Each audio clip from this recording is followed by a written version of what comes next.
For the past few years, Ricky Gervais, Stephen Merchant, and Karl Pilkington have been meeting regularly for a series of pointless conversations. This is one of them. Testing. Is that all right?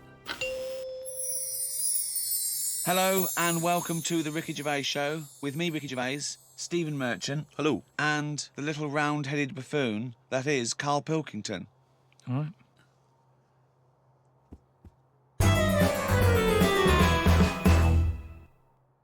Karl, what doesn't annoy you? That's the question, really. No, I'm not going to sit here and... different things annoy me. But I don't just go about getting annoyed. Seems Stuff like happens. No. Stuff happens. What's And annoyed you this week?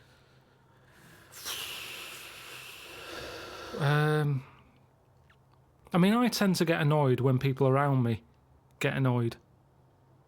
I'm never the one who's going in somewhere getting annoyed. I'm quite happy-go-lucky, me. You're having a laugh. I'm not. That's rubbish. There is nothing about... No one would ever say that. No one... How would you describe Karl Pilkington? Oh, he's happy-go-lucky. Whenever I see him, he's skipping along, whistling a tune. I whistle a lot, I've told you. I'm Yeah, always only whistling. to annoy people when you're playing Scrabble. No, I just... At the end of the day, I think the problem is, most of the day, I'm on my own. Right. Right? I'm doing DIY at home. I'm quite happy. No one's there annoying me. Right. I go for my lunch later than everyone else, so I don't have to see people. He's like Quasimodo, isn't he? He's like Why? coming down when everyone else is not there. When no one's around. Suzanne! No, but then that's the problem. Suzanne then comes home. She's been sort of with people, so she comes in with loads of energy, and I'm going, just slow down. Stop going on. Then she's breaking stuff, and that's probably the last What do thing. you mean she's breaking? She's heavy-handed with all the stuff I've been fixing. She broke the shutters. What else did she break? Well, the you other could have day? done a good job. I did do a good The job. shutters? Where do you live? In the Old West? What do you mean the shutters? Some shutters on a window. She heavy-handed with them. I don't want them to see me. What a mum. So what else has she broken? She's always breaking stuff. The light switch outside. Heavy-handed. She forces things. If it doesn't work, it doesn't work. It doesn't matter how hard you hit it or how hard you pull it. Just tell me if it doesn't work and I'll sort it. That's what I do these days. I'm like a caretaker to Suzanne's house. I'm wandering around and replacing stuff that she's fucked up. Jesus Christ. Oh, dear. So she annoys you. She comes home. You've had a lovely day of peace on your own. So the only person that likes you and talks to you annoys you. And when you're at home doing your DIY, I want to picture that scene. Okay, right. We've never done this before, right? But let's do a typical day. We've known each other now. How long have we known Karl? Nearly 10 years. Feels like a long time, right? yeah. So let's do a typical day in the life of Karl Pilkington. So for my first question is, what time does Suzanne have to wake up? Does that annoy you? Does she have to get up earlier than you? Because she's got a proper job. The alarm goes off. What time? About 7. That seems early. Yeah, but I'm used to it now. Okay. At the Now, you moment, spring out of bed, make her a cup of tea, do you? no. Right. I let her get up, mess about. By mess about, you mean get ready for work, Yeah, right? she's not being quiet, so I'm awake now. Right? What do you mean she's not being quiet? Well, she's just banging about, like I say, heavy-handed. I don't know how she does it. It's just doors and stuff. Everything seems like the Hulk's in the house. Bounding about. Just don't be heavy-handed with it. When even like pulling the curtains shut and stuff, because it's not her who has to fix it. Do you know what I mean? When she's yanking at them and pulling them open, it's like just pull them like that. I've put them on a nice rail. Just pull them slowly like that. Right. It's things like that. This sounds like these jobs aren't done correctly. That's what They I'm are thinking. done proper. No, because if you get if you get a bad pair of jeans and someone says, "Oh, you've ripped it," a good pair of jeans, they won't rip, boy. No, just look after it. It doesn't matter if you've got good jeans or poor jeans. Treat them the same. Look after your stuff. I've always been like that. I know, I've yeah. told you, from a young age, I didn't like people sitting on my bed after I'd made it. It was like, I've gone to the trouble, I've made it, there's no creases in it, don't sit on it. There's a chair there, use the chair. Sure. Okay. That's mental, but yeah. It's not mental. It's the behaviour of a It's psychopath. not mental. Yeah. So Suzanne's she's fashion up. about the place. So the doors, I mean, what's up with the doors? Do they squeak, or is the catch been done wrongly on them, or No, is it the hasn't. wrong No. wood or something? No, just heavy-handed. No. Right, okay. So then she has a shower. If I have a shower, I like to go second because I've got the Mr. Muscle spray that she doesn't do properly. Right. Do you breakfast together? Just sit on the bed, have some. Have you made the bed yet? Yeah, it's made. Well, don't sit on the bed if it's made. No, mad. I've Sit on the calmed down. chair. I've calmed down. That's what I've said to her. As I'm getting older, Yeah. I'm easing a bit. Yeah, you're like Doris Day. So sit on the bed, look Why out are you the having window. breakfast not sat on the bed? That doesn't Yeah, make sense to doesn't me. make sense Either to me. have breakfast in bed, Just 'cause classic, the or have radio- it at the kitchen table. The radio's in there, and it's just kind of. So you get up, make breakfast, and go back and sit on the bed because the radio's What's in there. going on with the crumbs, Rick? I don't know what the crumbs are doing, The but I don't crumbs know why all they've over- got two Crumbs. radios. Hang on, you don't know what I'm having. I'm having cornflakes. No crumbs with cornflakes. No, but So you're having, two of you are sat there. Are you sat on opposite sides of the bed looking at each other, or are you both sat on the sides of the bed sat- looking at the wall, listening to the radio, eating a bowl of cornflakes? Yeah, well, you could sort of cross-legged on the bed, or your legs are down on the just floor. down on the floor. Right. Fully clothed now, you've had the showers. I might have a t-shirt on and my undies. Okay. I haven't put my socks on yet. I don't like socks. I'd put them on last. Why don't you like socks? They just cut off your freedom. I don't know how socks can cut off anything. It's all right if your feet are cold. They're nice to put on, but I don't know. My socks are never that well fitting, so I don't really enjoy But why wearing don't you them. get socks that fit Yeah, you? get Because the I right never buy size. socks, do I? They I should let be the other same people- size as your shoes. Yeah, little I let roll. other people buy them for me, and they're never quite right. But hold on though, this is a rule you've imposed on yourself. I'm only telling you because you've asked. I didn't come in here moaning about it. I'm just Socks saying. cut off your freedom. Never heard that before. Okay. Oh, Mandela said it. Well, yeah, never heard socks compared to the Berlin Wall. Yeah, I think William Wallace said it as well. Right. Yeah, imagine that in Braveheart. Just takes his socks off and goes, Yeah. freedom! Yeah.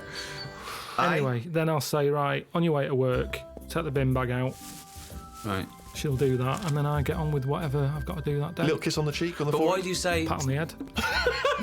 who pats who on the head? I'll just sort of rub the back of her head. There you go. See you later. Then what? You're there. You got your pants on. You got your t-shirt on. Well, you you read listen your to the cornflakes. news. You listen to what's being said on the radio. We'll have a little discussion about it. Sometimes she's in the mood for it. Sometimes she'll go, "Don't worry about it." Right. What now? What would she say that to then? What would you worry about if you heard on the news? I heard something about worms getting teeth, Right? and she was kind of going, "You're not meant to worry about this news story. This war's going on, stuff. You never listen to them." Do you remember the story of the worms with the teeth? Should we be alarmed ourselves? What was the information? It was just saying how it was all about nature versus nurture thing, Right. and saying how worms that are growing up in a family where there's loads of food around, What do you mean growing up in a family? just a family of worms in the soil. Right. They're going through the soil. If there's loads of food for everyone, and they don't have to fight for food, Right. they're quite happy. They don't have teeth. The ones like the rougher worms, where there's not enough, it's like a massive family, the kids left, right, and centre, but they haven't got the nutrients to feed them all. They fight against each other, and the ones that they're growing teeth now. I didn't hear the news story, so I'm going out on a limb here. I don't think it was about a worm being maybe more working class and chavvy, though. With like big families, look at that, but that big family can't even feed them all. And then you've got middle class worms going, well, we've got enough food for everyone because we haven't overbred. You know what people are like now? They've got researchers watching all sorts of stuff, Right. keeping their eye on everything. When you don't have to worry about it. A worm with teeth, if they've got teeth or not, to me it is not a problem. Not a problem at all. I normally save a worm if I see one So, in the rain, on a pavement. If I see it there, I go, someone's going to stand on that, and I chuck it, and I sort of watch it for a bit, see which way it was going, give it an helping hand. see which way it was going, like it had an aim. Well, See they do. which... No, they do though, don't they? They're always going somewhere. Yeah. He was going to the Can't- dentist. You can't tell. You don't know which end its head's on. Okay, so it's 8:05. Suzanne's gone out. You've rubbed the back of her head. She's took the rubbish out. You're there. Pants, t-shirt, No socks. no socks yet. What happens to the bowls of ex cornflakes? Where do they go? Have you got? I wash up. You wash up. That's the next thing you do, is it? Right. Okay. Now then, do you plan ahead for the day? Do you think to yourself, Carl, make a list of stuff to do, or do you just let it go? I You let just- it happen. I just let don't it happen. like the worst thing for me is planning. Yeah. I've told you before. Yeah. You don't get anything done by planning, is what you said. I don't like the idea of waking up going, I've got to do that today, because that's when you don't look forward to doing the thing. Yep. Whereas I get up, I'm washing up, I'll look at a wall and I'll go, those tiles aren't very good. I'm going to rip them off. So Jesus Christ. This is amazing. This is amazing. I mean, forget Idiot Abroad. Forget the Ricky Gervais show. Let's just have 24/7 Karl Cam. Just think how that would. He gets up. Suzanne leaves. We get him to, he looks at a wall. He starts tearing the tiles off. It looks like the behaviour of a psychopath, doesn't it? Oh, so this is what worries me though. The fact that you're always doing DIY suggests that you didn't do a good job in the first place. No, Steve, am I wrong? I never ever do the same thing twice. No, Once it's done, it's done. I do it right. I take my time. I get it done So right. this is other people's workmanship that you're undoing and doing Definitely. properly. Okay, right. Now, the radio's in the bedroom, so you can't listen to the radio when you're doing your work. I normally drag it through. You drag it through. How big is it? No, it's just a little clock radio thing. So it's plugged in. It's plug it in, yeah. Okay. Then So if it wasn't for meeting up with me and Steve and Suzanne being home between, I don't know, 6 o'clock at night and 8 the next morning, you wouldn't talk to anyone, would you? Do you have any friends that you might talk to? yeah, I talk to some people on the phone, but then I soon get bored with that. Right. About 5 minutes in, I realise I'm not listening anymore. So what were you talking about that you got bored about? I can't remember because I got bored with it. Yeah. And he was talking, and I kind of thought, I hope he doesn't say, what do you think of that in a minute, because I wasn't listening. Right. So what's the point of having the conversation? I don't know. But hold on, I call you up. It's presumably the first phone call you get. It's the first phone call I make. I call you up and I go, what's going on, boy? Right? Yeah, but most of the time I don't tell you because you'll go, right, what are you doing DIY? Pay someone to do it. And we have to have all that every day, the same chat. If I'm not doing DIY, I wouldn't be doing anything. And then I get grumpy. Suzanne comes home, she goes, what have you done today? And I go, nothing. And I get fed up then because I don't feel like I'm worth anything. I work harder for your career than you do. I'm always doing stuff to try and get you to do stuff. I'm always trying to get you shows and things, and I'm always trying to get you to get out there and do something towards it. I don't want to do it. I've done it now. Yeah. I've done it. Yeah. We did the programme, it goes out on the telly. Job done. If people want to watch it, they watch it. There's no point me cropping up on Loose Women, asking people to tune into my programme. They either want to watch it or they don't. If they're watching Loose Women, I don't want them watching my programme. There's a lot of crap on the telly, and that's why, in a way, people go, oh, it's amazing, isn't it, that you're on the telly? No, not really, because there's loads of garbage on there. Anyone can get on it. Yeah. Well, that's It's true. not special anymore. That's It used to be true. special in the 80s when there was like 3 channels, 4 channels. Now it's a doddle. But that's why you should make special TV. You should relish that. No, because they want some sort of flumph telly, don't they? That's that they don't have to think about. Yeah. Do you mean the programme The Flumps? He didn't say flump. He said flump. Oh, I'm sorry. Now how are you spelling flump? It's FLUMF. PH. PH flump. PH flump. PF. PF. Oh, PF? Flump. Okay. Flump telly. Yeah, Flump. Flump telly. So And what would be an example of Flump telly? what's flump telly? No, I don't want to go slagging stuff off, but I'm just saying I watch Who less would and less feature telly in now. Flump telly? Who would be a typical Who's person? typical? Is it all for those awful docu-soaps where people live their life like an open wound, saying, "Look, me fanny fell off," and I haven't seen that, but yeah, all that sort of stuff. I do honestly. The amount of telly I watch now compared to a few years ago, it's non-existent. Suzanne comes home at night. I might watch a Grand Designs to get some tips off it. Other than that, So that's work. You count that as work, don't you? Research, at well, least. at least you learn something. So then we'll just sit and have a game of crib. Or, You'd have been happy in the Blitz, wouldn't you? You'd have been happy down in one of those subway stations. Oh, Suzanne, what? Chimney scar? Oh no, what was that? Doodlebug. I better go up there. Oh, leave it. Well, it's fine. Oh, that's bloody heavy-handed, them Germans. They're bloody heavy-handed. Well, let's go back a bit here. So you've done a bit of tiling. Good job. Please, job. You're halfway through. Spot a lunch around 3ish. yeah. What do you do? Do you pop out for lunch in a cab? Depends. Sometimes Suzanne, as I pat her on the head, she sometimes says, "There's some ham in the fridge." And I'll go, right. I love it. Like, it's a little choreograph. If I better pat her on the head. I don't know what's going to eat today. Oh, Karl thinks, like Pavlovian conditioning. Yeah. Last time I patted her on the head, she told me about some food in the fridge. Bye, love. Take the rubbish out. I'm in the fridge. Cheers. Brilliant. Yeah. Okay. So I'll eat that. It's like Lonnie Nora. Now, the radio's on the whole time. Is there? Because I want to picture this. You're not working in silence. Radio's on the whole time. That little squeaky radio that's sort of halfway in the doorway of the bedroom and the lounge or whatever. You've got the radio. And what station you listen to? You listen to music? You listen Sometimes to I speech? listen to sort of speech stuff. Right. Sometimes I listen to music. What would be speech? Like a kind of one of those phone-in programs? Or Phone-ins do me head in a bit. Right. I like, reports on stuff. So you like to be informed as you go? Yeah, just so it gives me something to talk about. Because if you're not with anyone all day, your brain's not doing anything, is it? Whereas me listening to them, it's like having someone in the room telling you stuff without you having to chat back. I prefer that. I'm a bigger listener than I'm a talker. Yeah. Whereas Perfect. these days, a lot of people are talking, but they're not listening. Perfect. So, Although you're not listening to actual humans like your friends when they call you up. because they're just mithering. Do you make sure that you get everything done and dusted before Suzanne comes home, so she comes home to a spotless place? Yeah. And so she comes in, do you instantly show her the work you've done, or do you just let her notice it for herself? Sometimes I just leave it and see how long it takes for her to go. Oh, you've done that. Okay. And if she doesn't notice it, are you annoyed or are you excited to tell her? Sometimes I forget.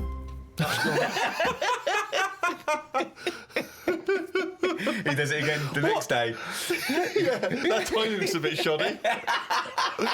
I should do that. Wow, sometimes you forget. And so it's not the equivalent of when a lady comes to him and says, oh, you haven't noticed my new hairdo. Is it sort of the equivalent for you? If she hasn't noticed, you don't get frustrated. Now, you do notice her new hairdos, don't you? Because you say you don't like them. So what does she say about your tiling? No, most of the stuff I do, she goes, that's good. But sometimes she'll go, why don't we just get someone in to do it? What, before or after? Well, it depends what it is. If it's something that's big and has been bothering her, but it's not bothering me, I'm saying I'll sort it out. Well, what's an sometime. example of something that's big that bothers her and not you? Don't worry about it. She's going to get someone in. Well, no, I won't get someone in. Because, you see, the thing is, she got someone in once when the oven blew up. Right? I said, leave it, I'll sort it, I'll look at it. No, you don't know what you're doing. Get someone in. No, let me have a look. No, get someone in. She calls someone up. They come round. The old £80 call-out charge business, straight away. They pull it out. They go, it was the fuse and the plug. Now, I could have sorted that out, but she didn't give me a chance. So now it's good now, because I've got that on the old back burner. So every time she says, let's call someone out, I'll go, oven. There's a little reminder. So I'm glad in a way that she did. But so now she just leaves it. She doesn't interfere. Now, Karl, I've got terrible pains. Oven. I normally speak to my mum and dad at some point every day. Really? do you? Every Give them a day you call. speak to your mum and dad? Yeah. Could you take us through a typical conversation with your dad? He calls up. What does he say? What does he say? He said, I've just been out, got your mum some medicine. Well, every time he calls, he's No, been I'm out just and telling got you the last call out. Oh, I see. Sorry. Right. What's the weather like? And then my mum might get on. And Okay. What's she got to say? Look forward to this. she just tells me a bit of it. She, like, what was it the other day? She said, oh, have you seen them tablets? That are food. She's so like you. She's just like you. Oh, God, was she a fucking astronaut? Have you seen them tablets? What are food? Go on, what are the tablets that are like food? No, that's what it is. It's like the spaceman food. They've come out and we're just chatting about them. She's saying, oh... What do you mean they've come out? Really? Yeah, because we live in a busy world and everything, where people haven't got time to have a proper lunch. So you have a call like this, scintillating phone conversation like this every day with your parents. Yeah. And does she always try to find a piece of new information she thinks might interest you? That's each day? sweet, though. That's Yeah, sweet that he talks absolutely. to his parents every day.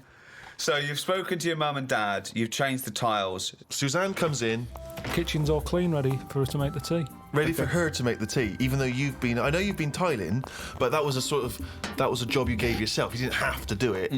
No, but I don't do cooking. She knows that. This isn't even a discussion. Right. She knows What are you having tonight? scampi. So she'll do all that. I'll eat it. And sorry, let me just rewind for a second. I'll eat it. He's listing it in his day's work. I'll eat it. I say, I've eaten that. She goes, thank you. We go, oven. Okay, let's act it out. Yep. Okay, you've just cleaned up, right? The last bit there, you look back, them tiles look good. You look at the clock. Right, vacuuming up, cleaning up all the mess. Phone's going. Who's that? Suzanne. All right. Yeah, coming home. All right then. See you in a bit. She'll go. I'll I'll put the kettle on, or at least fill it, ready. Because she normally calls again. What do you mean? She calls again? What? She calls again when she's out the tube. Let's do it. Let's hear it. What's going on? All right, you out the tube? Yeah, do you want a cup of tea? Yeah. All right, see you in a minute. Sometimes I'll say, "Oh, get us a little treat when you come out the tube." Yeah. So she'll get me, a bounty or something to go with a cup of tea. Do you specify that when you say "get me a treat"? She says, "Well, what? Sometimes you have a Mars bar, sometimes you have a bounty." No, that's enough for me. When she comes in, it's a talking topic, isn't it? What have you got me? Topic. She sometimes gets you a topic. It's something to chat about, isn't it? Right, okay. Something to chat about. So, has there ever been a time... Sorry, I just got to get this straight, Steve. Sorry, Rick, I just wanted to say, could you imagine you and I having a conversation about what chocolate bar you ever brought me? What'd you get me, Rick? Got your bounty, is that all right? Thanks, mate. That's as long as that conversation can possibly Yeah, go. You're talking about it's a talking point. Yeah, so what happens? So what was the last time there was a discussion about what she bought you? Did she ever bring you a bounty and you go, I was really hoping for a Mars bar? I think the last time she got a bounty, I sort of said, "Oh, they do a 3-pack now." Do you know how they just have 2 bars? They do a 3 one. Right, what did she say? She said, "Did they?" She said, "I want out of this relationship." No, but that's how she comes through. Take a coat off. I'll go, "Oh." She'll go, "What, are we having scampi still, or have you gone off the idea?" And then I'll go, "Oh, we should get them tablets my mum's been talking about." She goes, "What tablets?" I go, "The food." So see how it's all coming together? Yeah. So it's like that, and that's what does she say to the idea of now living on tablets instead of having some scampi and chips when she comes home after a hard day's work? What does she say just sort to of that? goes, "Oh, right." She says, "Oh, right." Yeah. So this important information which you're imparting that you've garnered during the day, her response to that is, "Oh, right." Yeah. So- and then I'll get her attention at some point. I'll say there's worms with teeth. I'll get her attention at some point. I'll say, I'm going to bring out the good big guns now. Imagine- Right, she's ignoring me. Okay, wait for this. Suzanne, I see you're ignoring me. Yeah. Worms with teeth. Oh, God. Amazing. Oh, God. So what does she say to worms have teeth? I can't remember. She just sort of said, "Oh, have you got the facts right?" I said, "Yeah." That's kind of it. And she'll either go, "Oh, right," or she'll. I mean, it's pretty rare that it's anything more than that. So it's not a conversation, really. No. Because the response twice now has been, "Oh, right." What happens next? Take us through. I'll sort of say, "Anything to report? Anything gone on today?" And she knows it's. I sort of phase off again. It's like a phone call. She'll go, "Oh, so and so's leaving or whatever," and I don't know these people, and I'm not that interested. And she senses that. Yeah. Yep. So she'll go, "Oh, have you paid the insurance?" I go, "No, I forgot." She'll go, "I told you to do that." I said, "Yeah, but I've been doing the tiling." She's going, "Yeah, but you weren't meant to do the tiling. I asked you to sort the insurance out on the washer because the washer keeps breaking." And she won't let me fix it, even though I know what it was. It was the heating element. I said, I know how to fix that. Then have a game of crib. Oh, God! Oh, It's like being in an old people's home. I know. And you've had a lovely game of crib with Suzanne, because, the magic's still there. And what time do you hit the sack? Don't know, about 11. Do you go to bed at the same time? Yeah. So that's it, yeah, that's the day, really. Well, hang on, we haven't finished yet. So, any conversation before bed? Depends if the radio's on. I might say, "Look, here's that story about the worm." Yeah. And then she'll go, "Yeah, but look, it hasn't got teeth. It said this, that and the other." And I'll go, "Oh, yeah, forgot." Good night. That's the end of that, really. Another day closer to death.